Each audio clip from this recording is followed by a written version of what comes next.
Ipinanukala sa Senado ang paghihigpit sa regulasyon sa online gambling.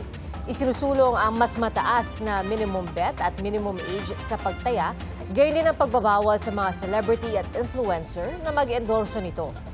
Saksi, si Mav Gonzalez. Sa unang laro pa lang daw niya ng online casino game na Scatter, 8,000 raw agad ang napanalunan ni Papa J.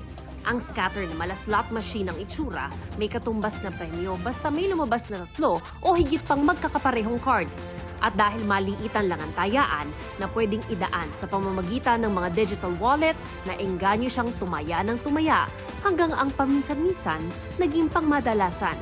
Yung ano ng motor ko, yung box ng motor ko, nabenta ko na. Para lang panlaro.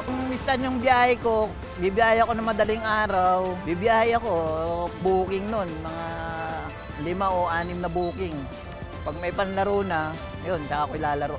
Oo, nalaman ng pamilya ko yun. Ano sabi nila? Ayun, tigilan ko raw.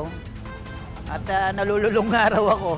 Hindi nag-iisa si Papa J sa mga Pilipinong nagumon sa mga online casino game na ang ilan nabaon na sa utang at nauwi sa pagkasira ng pamilya. Ang sitwasyon na ito, ikinabahala ni Cardinal Pablo Virgilio David. Sa isang social media post, binatikos niya ang pagtutok ng gobyerno sa Pogo, gayong mas malaking problema ang lisensyadong online gambling platforms dito sa bansa dahil accessible ito anumang oras kahit sa mga menor de edad. Dinala na raw ang casino sa bawat bahay at bawat smartphone. Kinundi na rin ni David ang celebrity at influencers na nagpo-promote ng gambling app sa social media na tinawag niyang mga pusher ng pasugalan. Sa Senado, may inihain ng panukalang batas para kontrolin ang online gambling. Sa online gambling regulatory framework na inihain ni Senador Win Gatchalian, itataas sa 21 mula 18 years old ang minimum age para tumaya sa lahat ng online gaming. Itataas din ang minimum bet sa 10,000 pesos habang 5,000 pesos ang minimum top-up. Pagbabawalan na rin ang direct link ng digital finance app para tumaya. Ngayon, zero eh. There's no floor price. So, ibig sabihin, kahit 20 pesos, pwede kang tumaya. Top up, pagbabawalan namin yung link from GCash or payment system dito sa online gambling.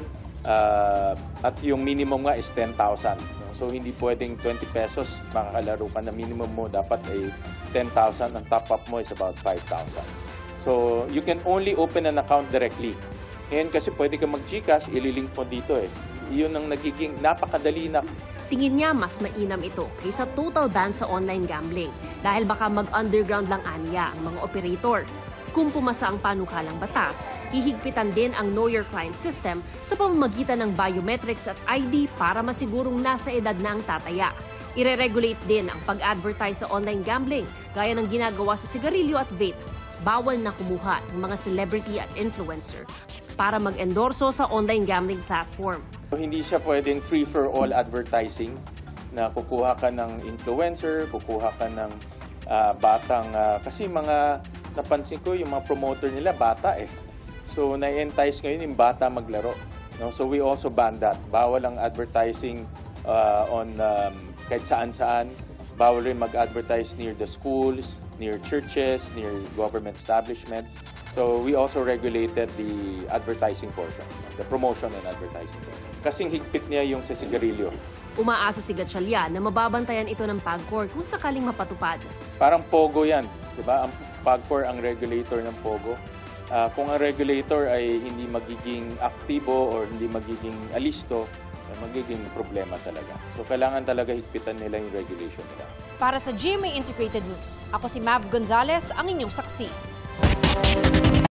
Mga kapuso, maging una sa saksi. Mag-subscribe sa GMA Integrated News sa YouTube para sa iba't ibang balita.